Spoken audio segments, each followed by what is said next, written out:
Hello neighbors, it's Brad here at eTrailer, and today we're taking a look at installing the CURT Trailer Hitch Receiver on a 2022 Hyundai Tucson.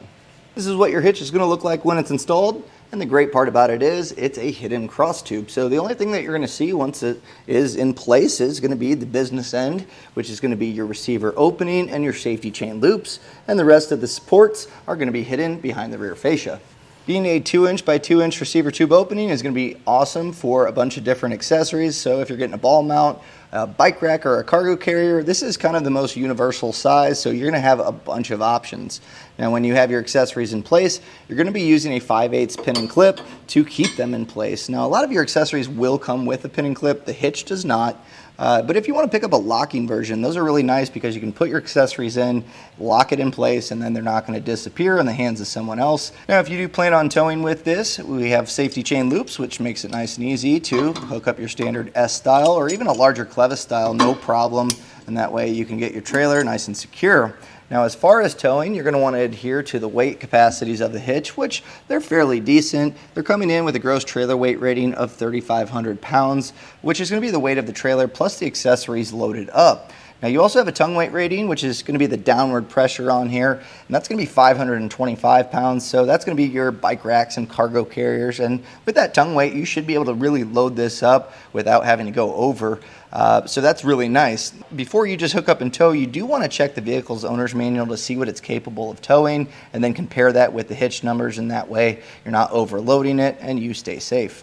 When choosing a ball mount or accessories, you want to make sure that you're going to have clearance to either hook up to your trailer or use folding accessories without making contact with the rear fascia. So from the center of our hitch pin hole to the furthest point of the rear fascia, we're looking at about 3.5 inches. Now you're also going to want to know your ground clearance, and the reason being is you may need a rise or a drop. Now when choosing a ball mount, you need to determine if you need a rise or a drop to match up to your trailer. And where our ground clearance comes in here is going to be 15 inches. So that's important not only for your ball mounts, but also when you have your accessories in place like a cargo carrier or bike rack. Just keep in mind that those are going to extend the length of the vehicle, and when you go up an incline, they can kind of tilt towards the ground. So just something to keep in mind while driving with accessories loaded on there. Now, as far as installation goes, this one is super easy. It can definitely be done in your driveway or garage. I kind of recommend having an extra set of hands to kind of get that hitch up in place when you put your hardware in. But overall, you should be able to have this ready to go in about half an hour, and you can start using your hitch. So let's take a look at that installation now.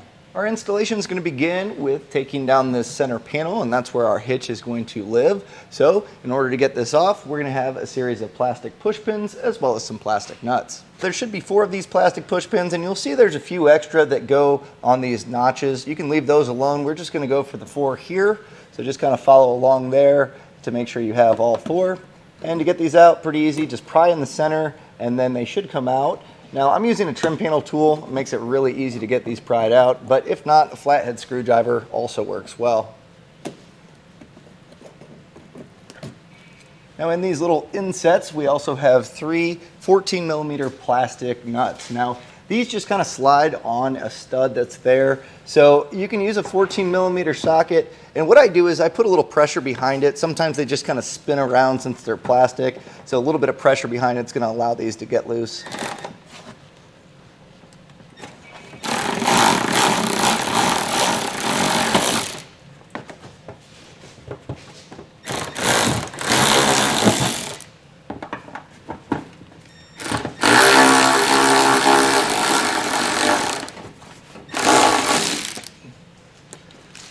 Now we're not going to be reinstalling this panel, so you can hold on to it if you want, but really there's not going to be a use for this as the hitch is going to live in this area. Before we get our hitch in place, we're going to want to make sure that the weld nuts that we're going to be attaching it to are nice and clean, because overall you're going to get some road grime and buildup, and sometimes it can turn into rust, which is going to make it really tough to get those bolts threaded in. So I use a tube brush to kind of just clean these out. You can use some penetrating oil as well. And I would just take your bolts and just kind of run them through just by your hands. Make sure that they go in nice and easy before trying to put your hitch up. It's just going to make it a lot easier while you have that hitch lifted in place. So with an extra set of hands, we'll get our hitch in place. Now this hole here on the bottom, isn't lining up perfectly, so I'm going to just go ahead and get like a dead blow hammer, just kind of knock this forward a little bit. But I have my bolt started on one side and the other, so at this point the hitch is kind of holding itself up. And if you want, you can put the other one in place. So you just have the two on each side of the frame rail and the one on the bottom. So go ahead and you can get these all in, just hand tightened.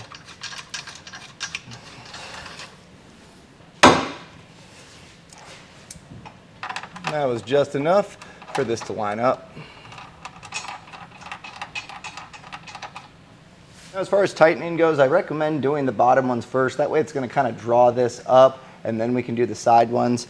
And we're going to come back with a torque wrench to make sure they're all torqued down properly, so you really don't have to get crazy as far as tightening them down now.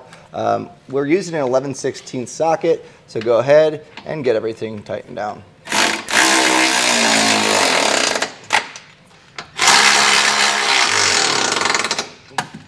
So now we're going back with our torque wrench, and we're going to use the torque setting found in the instruction manual. Now if you need a torque wrench, we have these here available at eTrailer. You can generally go to an auto parts store and rent one for free.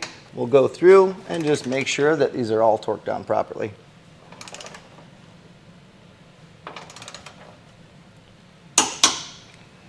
And that was a look and installation of the CURT Trailer Hitch Receiver on a 2022 Hyundai Tucson.